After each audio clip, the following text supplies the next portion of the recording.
MOOC.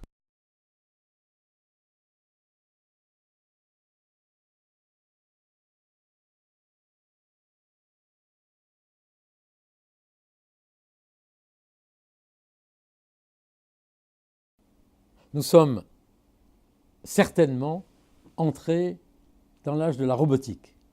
La robotique et les robots sont présents dans l'ensemble de toutes nos activités, qu'elles soient familiales, industrielles et même à l'hôpital. Dans ce champ énorme, considérable, il y a un secteur particulier qui est celui des robots humanoïdes.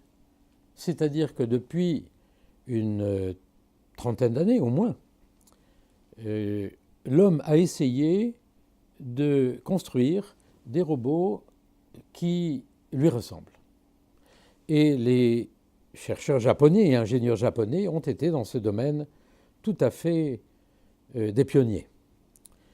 Le problème, c'est que ces robots sont encore maintenant construits essentiellement à partir d'une combinaison d'organes mécaniques, de contrôle de systèmes asservis, de contrôle électronique, et que dans leur réalisation et dans la complexité que représente le fait de contrôler tous ces segments pour pouvoir faire marcher les humanoïdes, un certain nombre de difficultés sont apparues, telles que malgré l'investissement considérable qui a été fait en intelligence, en algorithme, en mécanique, les robots humanoïdes aujourd'hui ont encore du mal à marcher, courir, se rendre indépendants du sol, par exemple, simplement. Malgré des performances tout à fait étonnantes comme celles qui viennent d'être réalisées à la fois au Japon, aux États-Unis, à Boston, en Allemagne et même en France, par la société Aldébaran, par exemple, sur ce sujet. Ces difficultés viennent en partie, non pas seulement de la technologie, mais aussi des principes généraux. Et c'est sur ce sujet que s'est établie depuis une quinzaine d'années maintenant une collaboration tout à fait passionnante entre les sciences de la vie, les neurosciences et les roboticiens.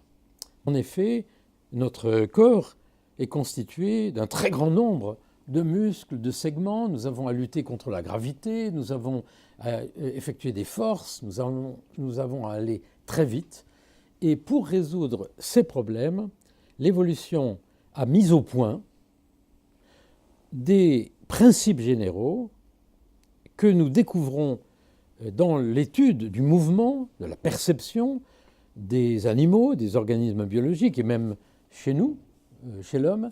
Ces principes que j'ai pour une part résumés ou évoqués dans mon livre La simplexité, car ces mécanismes ne sont pas simples, ils ne sont pas complexes, ils utilisent des astuces, des détours. Ces principes nous permettent d'aller vite et de résoudre des problèmes apparemment complexes très rapidement, et même, je dirais, élégamment, ce qui manque un peu aux robots humanoïdes aujourd'hui. Quels sont ces principes ? Je voudrais en donner quelques exemples. Prenons par exemple le fait de faire tout simplement ce mouvement, c'est-à-dire de décrire avec le doigt une ellipse. Eh bien, il a été démontré par l'étude du mouvement, par des captures, par des modèles mathématiques, que lorsque je fais une ellipse avec mon doigt, un mouvement naturel, le mouvement n'est pas à vitesse constante.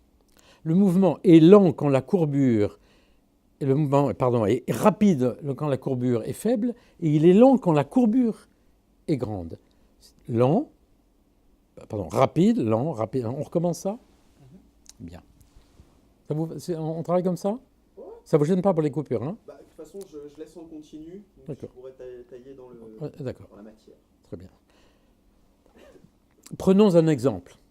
Supposons que je veuille simplement faire un mouvement comme celui-ci et dessiner avec mon doigt une ellipse. Eh bien, le mouvement naturel que je fais n'est pas à vitesse constante. Ce mouvement, en réalité, est rapide lorsque la courbure est faible et devient lent lorsque la courbure est grande. Rapide, lent, etc. Et il existe une relation linéaire extrêmement précise entre la vitesse le long de la trajectoire et la courbure. Et cette loi mathématique est vraie pour tous les mouvements naturels. Elle est même vraie si vous commencez à courir sur une plage en décrivant une ellipse. Et ceci correspond à un principe très général que nous appelions en physiologie autrefois la principe d'équivalence motrice, le fait que je peux dessiner une lettre A avec le bout du doigt, ou avec le bras, ou même avec la langue, c'est ce que font les peintres paralysés, ou même en courant sur une plage. Ceci veut dire que cette loi qui relie la vitesse le long de la trajectoire et la courbure reflète des principes très généraux de production et de planification, sans doute dans des géométries que nous ne connaissons pas encore complètement, mais qui sont sans doute, nous l'avons pour une part montré avec nos collègues Daniel Benquin et Tamar Flasch à l'Institut Weizmann, qui relèvent de géométrie non euclidienne. Il y a donc sans doute des principes généraux de planification de ces trajectoires qui nous permettent ensuite de faire ces gestes avec le doigt ou avec la main ou en courant sur une plage.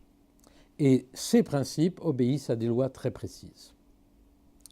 Un autre exemple. Si par exemple, je veux faire un mouvement de la main, eh bien, un mouvement du bras comme ceci, il a été découvert ce qu'on appelle le principe de covariation planaire. Qu'est-ce que c'est ? Eh bien, on s'aperçoit que si on mesure l'angle d'élévation du bras ou l'angle d'élévation de l'avant-bras et l'angle de la main, les angles de ces segments sont reliés entre eux de façon extrêmement étroite. En anglais, on dit « phase locked », comme s'ils étaient liés physiquement en quelque sorte. Et ça pour tous les mouvements naturels. Et cette mise en relation très étroite a un très grand avantage, c'est qu'elle permet au cerveau de ne pas avoir à contrôler chacun des muscles, mais ça permet au cerveau de contrôler simplement des variables générales, globales, et de laisser ensuite, sans doute à la moelle épinière ici, le soin d'assurer cette coordination. Coordination qui d'ailleurs apparaît chez le petit enfant au cours des 2-3 premières années. Ce qui est remarquable, c'est que cette covariation planaire, c'est-à-dire que si on porte les angles sur un diagramme au cours d'un cycle d'un mouvement, ça décrit un plan, c'est pour ça que ça s'appelle la covariation planaire. Elle est valable aussi lorsque je marche. Et si, lorsque je marche, je mesure les angles d'élévation du pied, de la jambe et de la cuisse, et que je les porte sur un seul diagramme, eh bien, elles sont aussi liées de façon extrêmement étroite, ce qui, sans doute, encore une fois, permet au cerveau de n'aller pas contrôler chacun des muscles, mais de contrôler des variables globales en laissant le soin à des mécanismes locaux de contrôler les mouvements. C'est un principe d'économie, c'est un principe qui n'est pas simple, je l'ai appelé simplex, mais qui permet d'aller vite et de réduire ce que le grand physiologiste Bernstein, qui dans les années 1910 a élaboré de nombreuses théories sur la coordination du mouvement, ce qui permet de réduire le nombre de degrés de liberté. C'est le même problème chez les robots. Un robot humanoïde doit contrôler des dizaines de segments pour pouvoir sauter, marcher, prendre les choses, etc.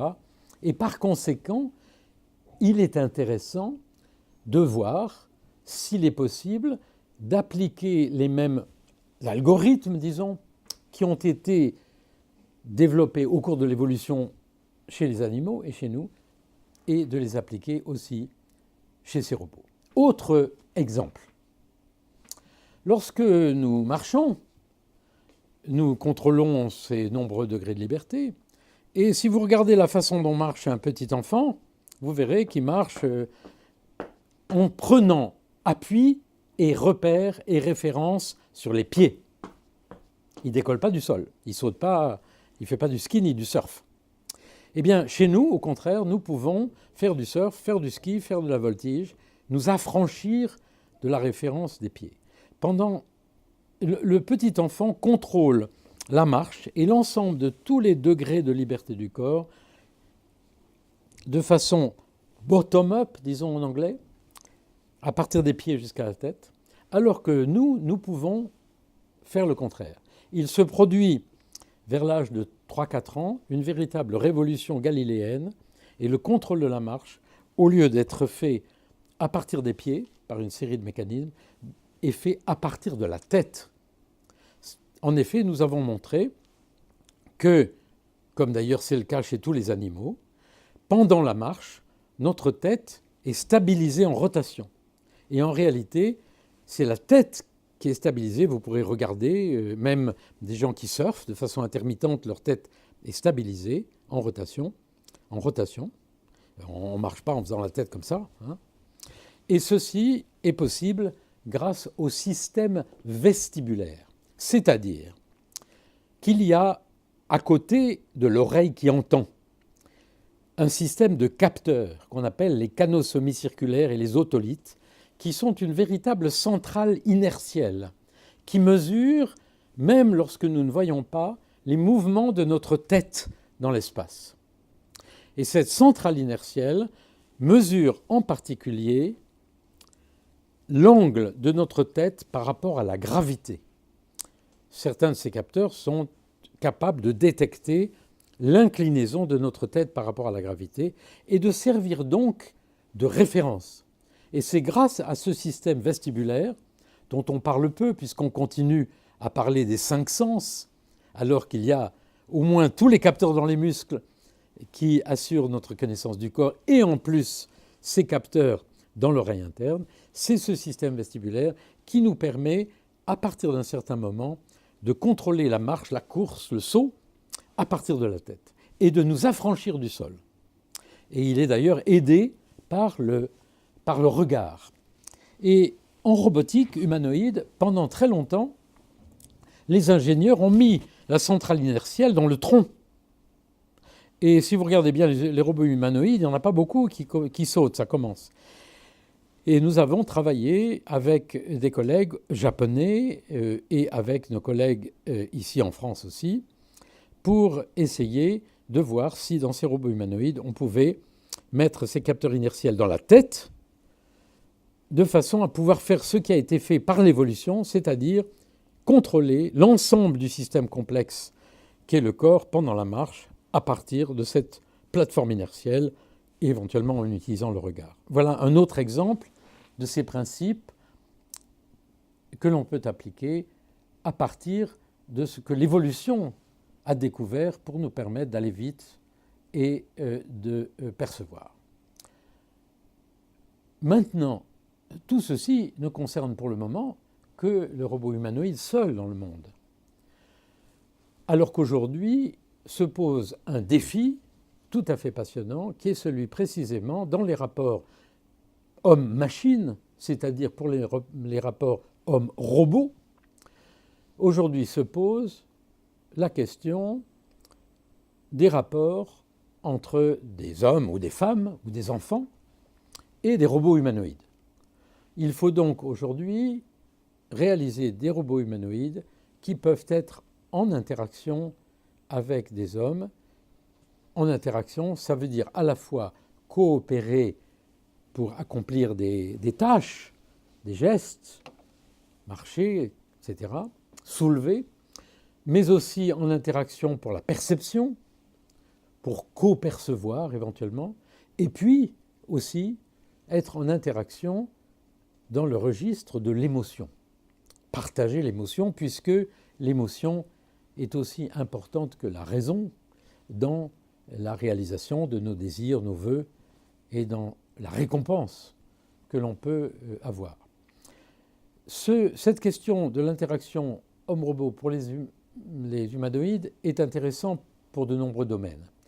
Elle est intéressante dans l'industrie, puisqu'il est question aujourd'hui de n'avoir pas seulement des robots ou même des cobots, c'est-à-dire des robots qui travaillent avec des travailleurs, des cobots, mais il est question d'avoir de véritables humanoïdes qui viennent travailler à côté ou à la place d'hommes dans des conditions extrêmes, par exemple. La question est aussi un peu intéressante dans le domaine de la médecine, puisqu'on utilise aujourd'hui des robots humanoïdes même pour faire de la rémédiation, de la rééducation chez des patients. Et puis, il y a le domaine de la domotique, c'est-à-dire du robot compagnon, qui est celui qui va aider la personne âgée ou la personne handicapée à faire un certain nombre de choses qu'il ne peut pas faire. Donc c'est un véritable défi qui, sur le plan de cette coopération entre les neurosciences, la psychologie et la robotique, pose de nouveaux problèmes, qui sont les problèmes du partage, cette fois, des actions entre les hommes. Et la question qui est posée, c'est de savoir si on peut aussi s'inspirer de ce qu'a fait l'évolution. Un exemple. Effectivement, j'ai mentionné tout à l'heure la loi qui régit les mouvements naturels. Eh bien, il se trouve que cette loi régit aussi la perception.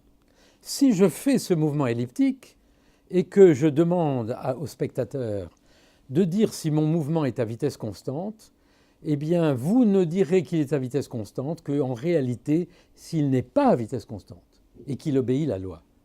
Pour percevoir le mouvement à vitesse constante, il faut que ce mouvement obéisse à la loi de la puissance 1 tiers, en l'occurrence, c'est-à-dire que les lois de la production de mouvement contraignent ou sont aussi les mêmes lois que la perception. Ce qui nous permet, dans l'interaction sociale entre nous, entre les animaux, de comprendre très vite, immédiatement, l'autre. Et je mentionne aussi cette découverte évidemment majeure des neurosciences, qui est celle faite par l'équipe de Rizzolatti en Italie, qui sont les neurones miroirs, le système miroir.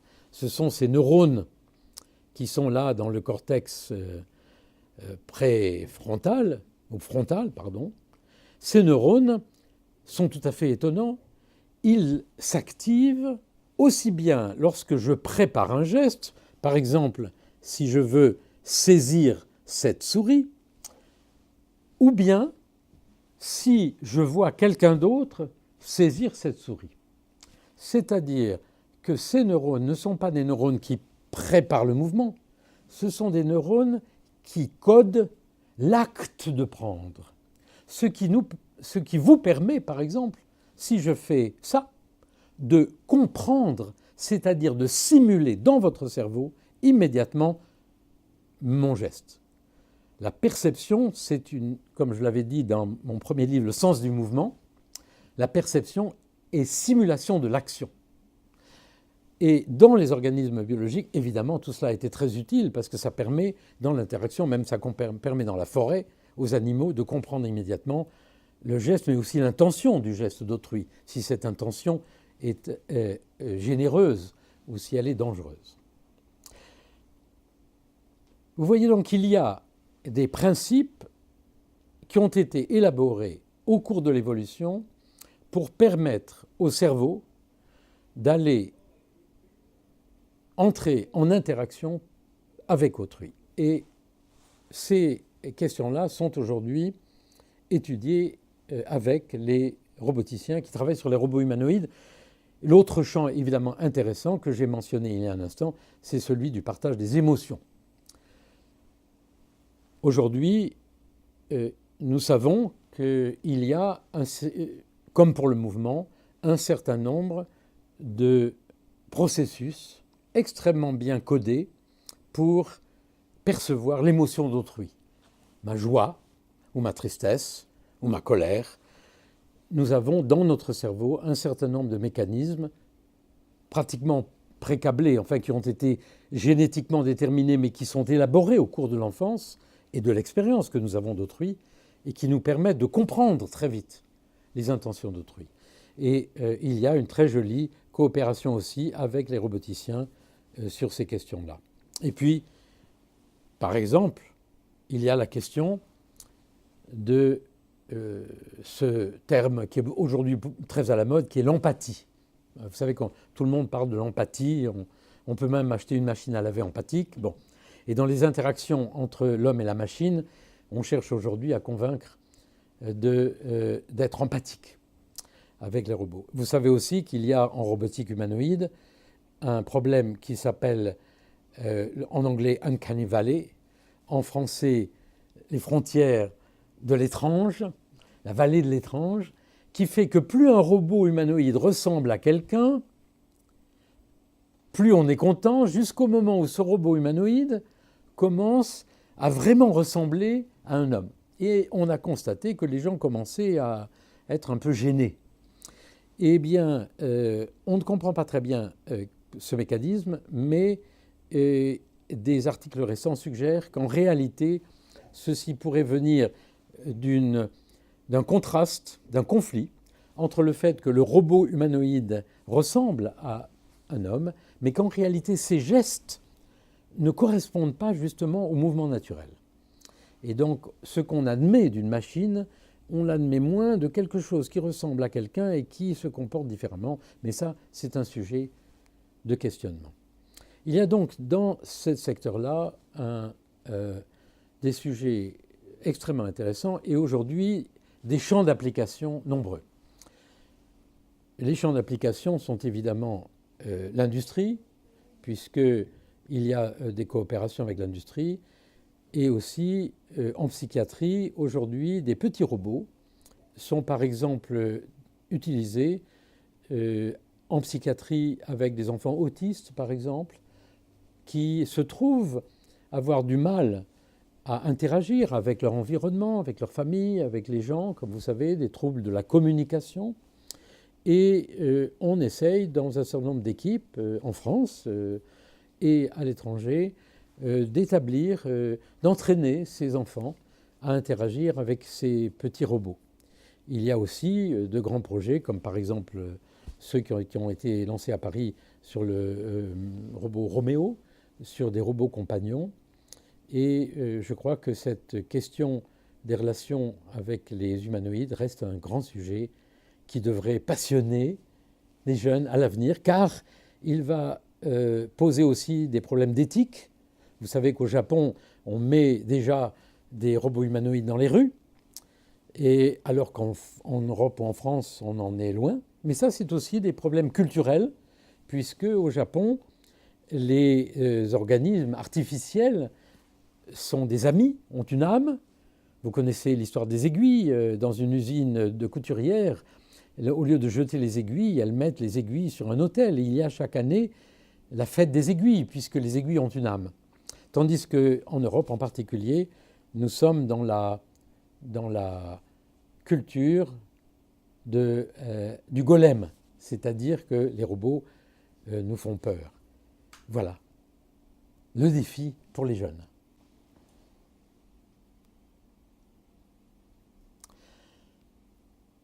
Parmi tous les problèmes de la relation entre l'homme et la machine, il y a bien sûr le problème de la relation entre l'homme et les robots, par exemple les robots humanoïdes. Mais aujourd'hui, grâce ou à cause du développement fantastique des mondes virtuels, l'homme, la femme, l'enfant ont aussi à dialoguer avec des machines numériques qui sont les avatars numériques, c'est-à-dire ces personnages qui ne sont au fond que des images, qui ne sont qu'un programme, mais qui représentent des individus qui ont des formes plus ou moins compliquées, comme celles qu'on voit d'ailleurs aussi au cinéma.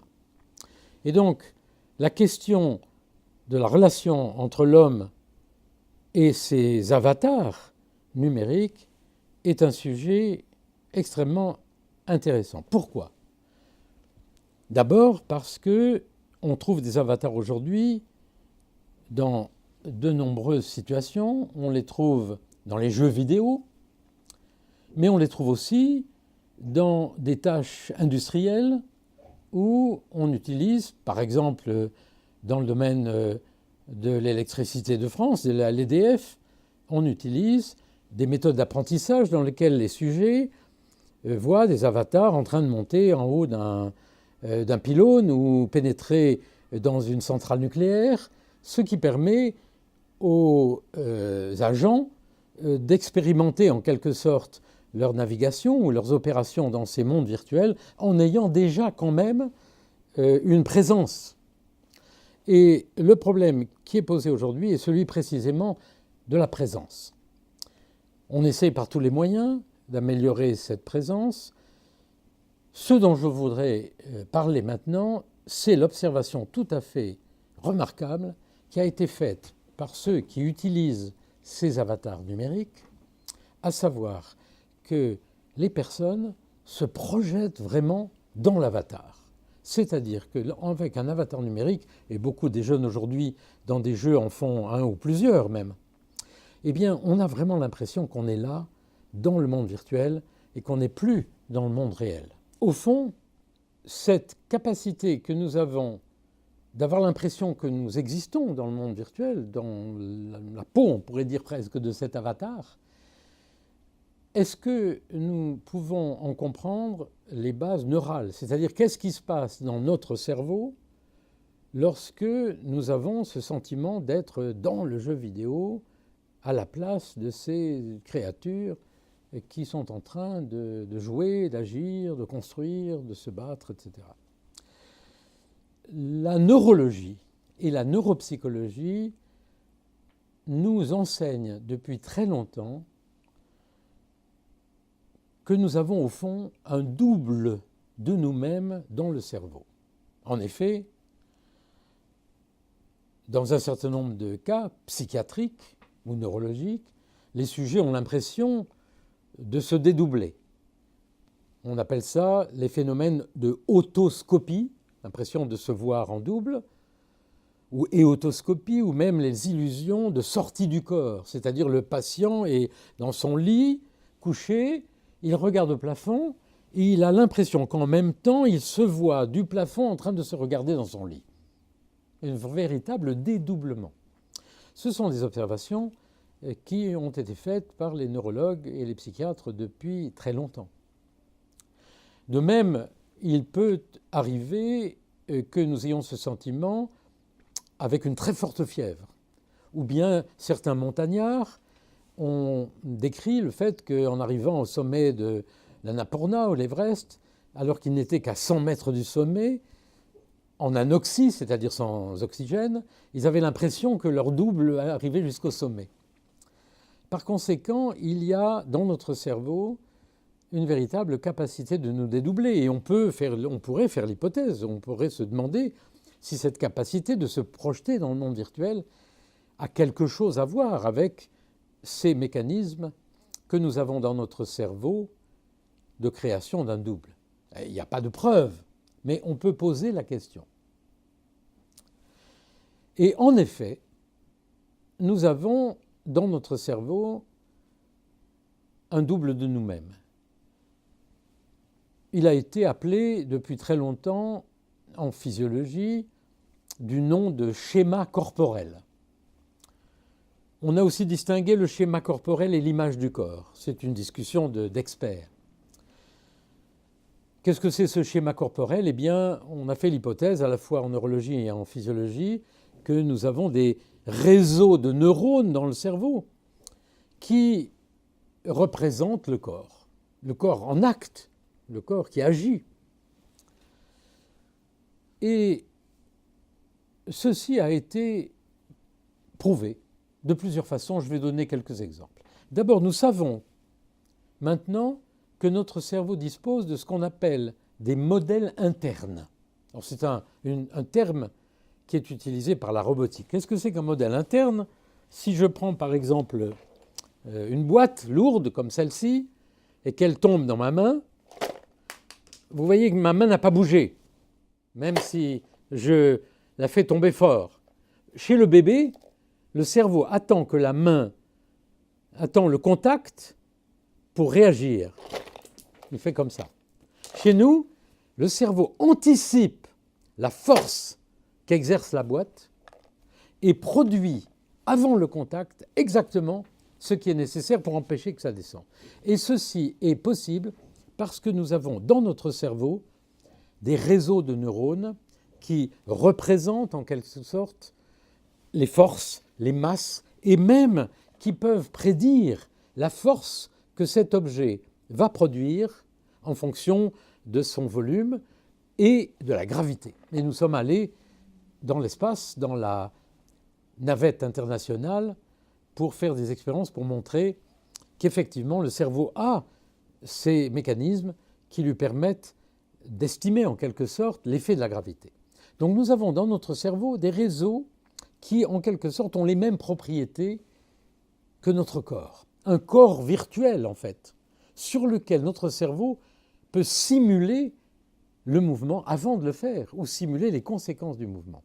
C'est déjà une découverte faite par les neurosciences importante qui montre l'existence réellement de ces mécanismes du schéma corporel. Mais nous avons aussi d'autres indications plus récentes, bien qu'elles étaient déjà prédites par les neurologues, qui est l'existence dans le cortex temporopariétal, ici. Temporo, la tempe, pariétale, arrière, ici.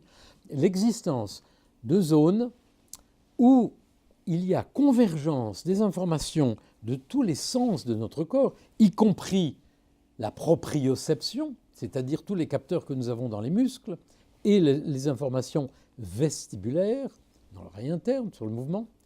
Toutes ces informations convergent là, et il se produit dans cette région ici une véritable reconstruction d'un schéma du corps. Et on sait depuis assez longtemps, mais nous avons travaillé nous-mêmes avec les équipes d'épileptologues à Grenoble, le professeur Philippe Cahanet et Jean-Philippe Lachaud à Lyon, pour montrer de nouveau que si on fait la stimulation électrique de ces zones-là, les patients peuvent avoir des illusions de déplacement du corps, de ces illusions qui sont le signe de l'existence dans ces zones, ici, de cette reconstruction de ce double de nous-mêmes. Il y a d'autres structures dans notre cerveau qui mémorisent en quelque sorte des événements, mais ça c'est déjà plus compliqué. Donc nous avons un double. Et d'autres preuves de l'existence de ce double, c'est les membres fantômes. Si vous me coupez le bras, j'espère que ça ne m'arrivera pas, éventuellement je peux avoir l'illusion d'avoir un bras fantôme. Et les médecins ou les gens qui ont eu ces bras fantômes savent que ces bras fantômes existent, ils bougent. Ils sont perçus par le cerveau comme s'ils existaient vraiment. C'est ce deuxième corps. Le rêve aussi. Vous savez que pendant le rêve, notre cerveau est complètement déconnecté du monde. Mais nous rêvons, il nous arrive des choses comme si nous les vivions vraiment. Par conséquent, nous avons dans notre cerveau un double de nous-mêmes qui est capable de reconstituer l'ensemble des propriétés, non seulement de notre corps, mais des relations avec le monde. Et une des questions qui est posée aujourd'hui, c'est de savoir si, lorsque nous interagissons avec ces avatars, eh bien, en quelque sorte, ceci est fait grâce à ou par l'intermédiaire, nous ne savons pas du tout, ou avec la contribution de ce double qui nous permet d'imaginer notre sortie du corps. Et il y a aujourd'hui des expériences qui montrent à quel point cette capacité de sortir de son corps est une réalité physiologique. Des chercheurs ont pris des sujets et ils ont pris une caméra qui les regardait de dos, comme cette caméra est en train de me filmer. Ils les ont mis dans un casque de réalité virtuelle et dans ce casque de réalité virtuelle, ils se percevaient par conséquent en face d'eux. Donc il y a une caméra qui prend une image de moi, je me vois dans le casque de réalité virtuelle devant. Je vois un Berthoz virtuel devant. Voilà la condition expérimentale. Eh bien, il a été montré que si on touche le dos, si on touche mon dos avec une baguette, et que je vois le deuxième Berthoz dans le monde virtuel touché par la baguette, en très peu de temps, j'ai l'impression que mon corps vrai est dans le corps du Berthoz virtuel. C'est-à-dire que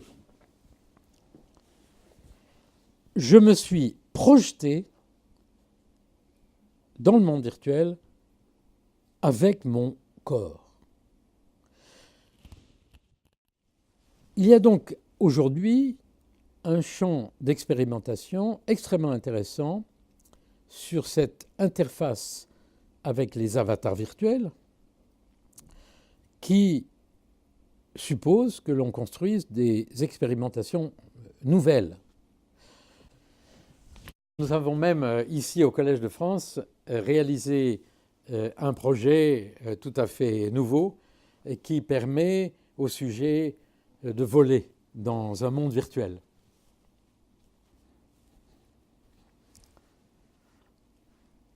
Pour mieux étudier cette question de la projection de soi dans un monde virtuel, nous avons, avec Étienne Pérenny, Étienne Armand Amato, avec Geoffrey Goris, avec plusieurs collaborateurs des universités à Paris et à Laval, réalisé une expérience tout à fait étonnante, en quelque sorte, par laquelle nous prenons, avec une Kinect, avec une caméra, une image d'un sujet de dos, le sujet est vu de dos, et ce sujet se voit dans un casque de réalité virtuelle en train de voler dans un monde virtuel.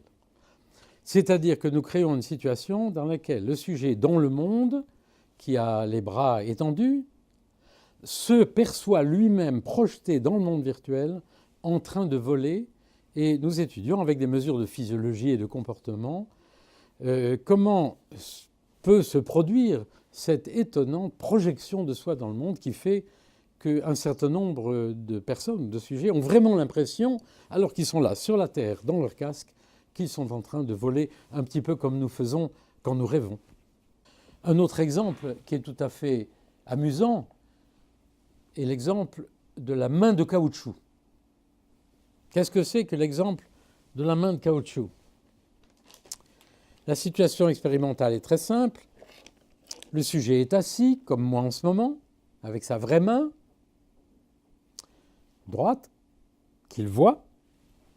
Sa main gauche qui est cachée par un écran, donc il ne la voit pas, comme vous ne voyez pas ma main. Et on met sur la table une main de caoutchouc. Eh bien, si l'expérimentateur touche la main du sujet et en même temps la main de caoutchouc, au bout de très peu de temps, je vais percevoir la main de caoutchouc comme étant ma main. Donc ce double de nous-mêmes, vous voyez, il est vraiment très flexible, il est vraiment capable d'être projeté dans le monde. Exactement aussi quand nous sommes en voiture, nous percevons en quelque sorte les roues de la voiture comme étant nos pieds. Donc la relation avec les avatars virtuels est un sujet extrêmement important en raison de la multiplicité des usages, comme je le disais il y a un instant, qui vont être faits et multipliés à l'avenir. Alors, la question de l'interface avec les avatars numériques se pose aussi dans des interfaces comme les interfaces que nous utilisons pour la navigation, les GPS par exemple, mais de façon beaucoup plus générale, les interfaces pour la navigation. En effet, lorsque on veut aider quelqu'un à se retrouver dans une ville, et vous savez qu'aujourd'hui, on développe des représentations numériques des villes qu'on met à disposition des gens, aussi bien pour le tourisme que pour le travail. Dans les centrales nucléaires, aujourd'hui, on fait des représentations numériques des centrales qui sont des espaces d'une incroyable complexité, et on va y faire naviguer des gens. Par conséquent, l'utilisation des avatars numériques est extrêmement intéressante, pas seulement pour un jeu vidéo ou pour montrer comment on répare une vanne, mais aussi pour donner des aides à la navigation. Et la question se pose aussi, par conséquent, de l'utilisation de ces avatars dans les mécanismes de notre cerveau, qui sont les mécanismes de la navigation et de la mémoire spatiale. Par exemple, je peux vous demander de vous rappeler le chemin que vous faites pour aller à votre bureau ou à votre travail tous les matins. Vous pouvez le faire en vous rappelant les trajets, les événements. C'est ce que souvent les femmes aiment bien faire. C'est ce qu'on fait d'ailleurs principalement avec son cerveau gauche.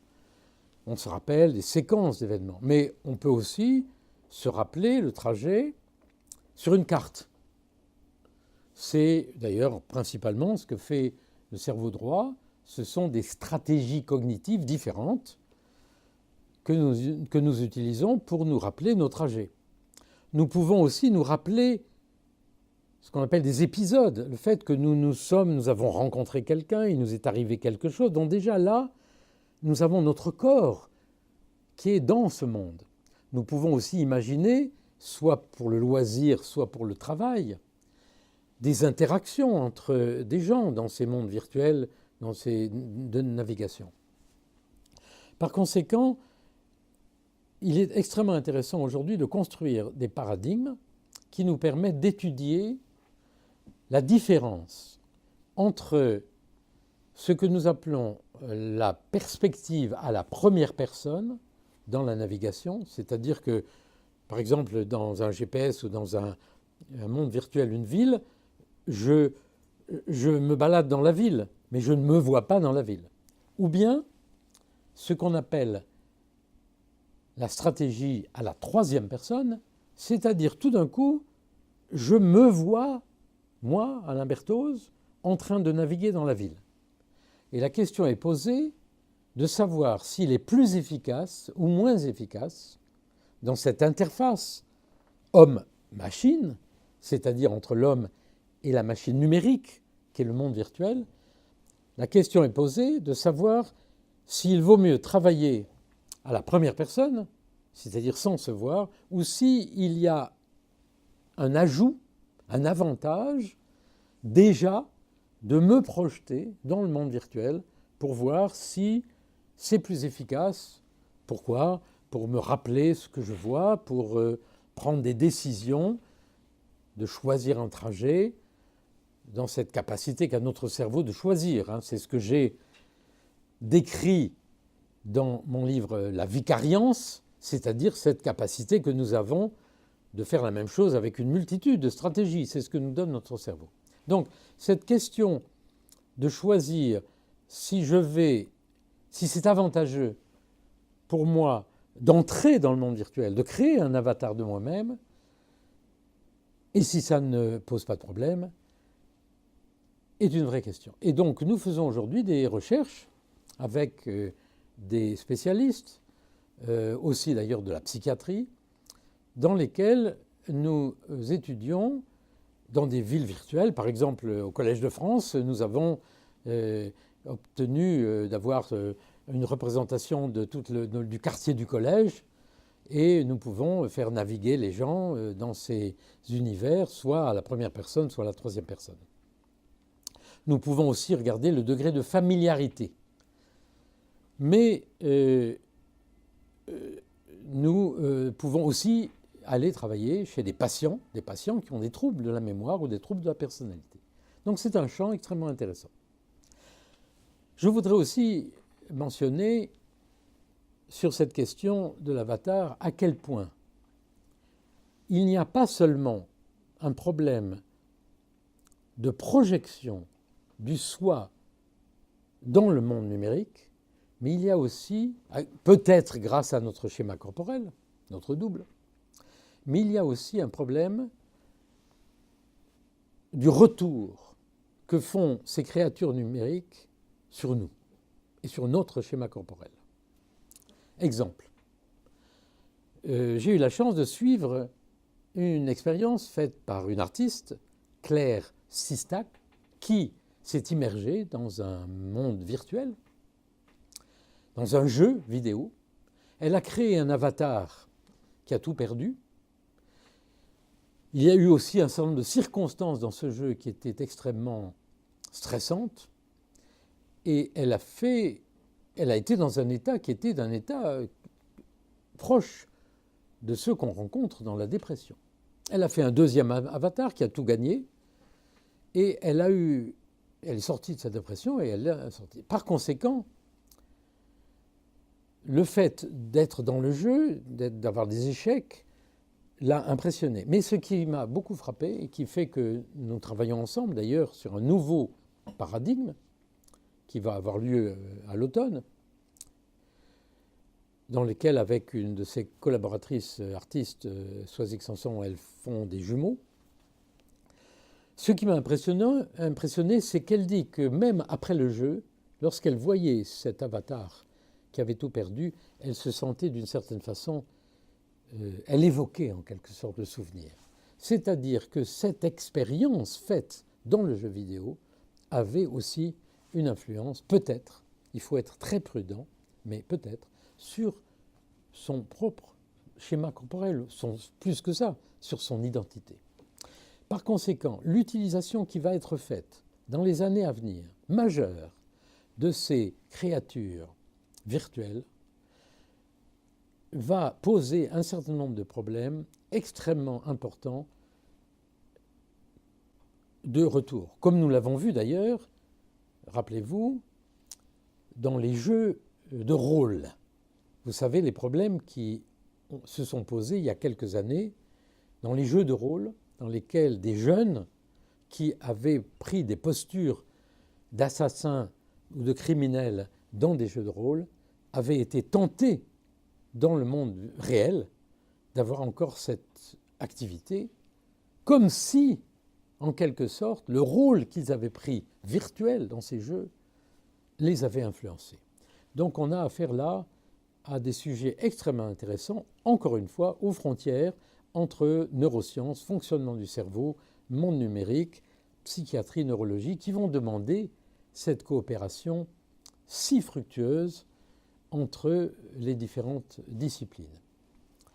Et même dans le domaine de l'éducation, j'ai maintenant une collaboration avec l'École nationale supérieure des arts décoratifs, le professeur Garnier, à la rue d'Ulm, qui est un grand spécialiste des mondes virtuels et qui a déjà travaillé pour faire des universités virtuelles dans lesquelles les élèves ont leur avatar. L'avantage, c'est que les élèves vont pouvoir venir du monde entier avoir leurs avatars dans la salle. Le professeur aura son avatar. Tout le monde sera dans le monde virtuel. Il n'y aura pas besoin de se déplacer. Quel est l'avantage?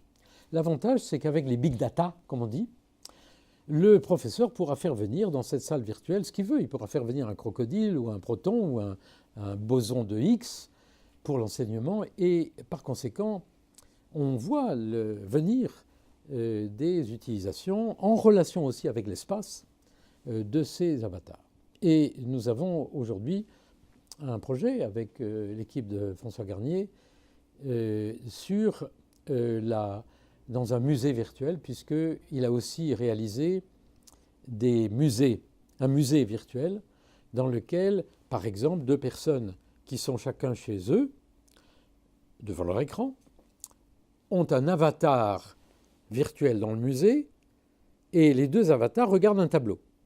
Et ces deux avatars commencent à discuter. Une discussion qui en fait a lieu entre les deux personnages, mais qui est reproduite dans les deux avatars, par les deux avatars. Ils discutent. Et nos collègues ont été frappés de voir à quel point non seulement chacun des deux sujets se projetait dans le monde virtuel, mais en plus, ils avaient vraiment l'impression qu'il se produisait une interaction sociale entre ces deux avatars, une petite société. Et nous avons donc fait une expérience récemment pour essayer d'étudier avec des variables physiologiques ces questions en faisant des hypothèses. Est-ce que c'est le fait de faire des actions ensemble, la co-action, qui crée cette capacité d'avoir un lien social dans le monde virtuel, comme on a dans le monde réel? Est-ce que c'est le langage? Et donc il y a des questions très précises. Et en même temps, pour l'avenir, il pourra y avoir évidemment des sujets pour voir dans quelle mesure cette interaction dans le monde virtuel peut avoir un effet en retour sur la création de liens entre des gens qui ne sont pas nécessairement là. Mais vous savez, au fond, toutes ces questions et ces phénomènes, nous les avons tous depuis toujours, pas seulement expérimenté, mais vécu, ne serait-ce que par la lecture, ou le cinéma, ou la télévision. Et par conséquent, l'interface moderne, homme-machine, avec non pas des machines mécaniques, mais ces machines virtuelles que représentent les mondes numériques, va poser des problèmes qui sont très anciens, mais qui vont être aujourd'hui extrêmement intéressants et qui devraient pouvoir intéresser des jeunes aux frontières des disciplines pour essayer de mieux comprendre et éviter éventuellement les troubles que peuvent causer la perversion dans l'usage de ces technologies. Car dès aujourd'hui, on voit l'usage de ces technologies, de ces immersions dans les mondes virtuels, pas seulement pour l'entraînement. On entraîne des soldats, on entraîne des chirurgiens, on entraîne des gens, ça c'est très bien. Ou on entraîne les enfants, on les améliore, mais aussi les effets pervers que cela peut avoir sur l'esprit. Donc un grand enjeu social, un grand avantage, mais comme toujours dans la science, tout dépend de ce qu'on en fait.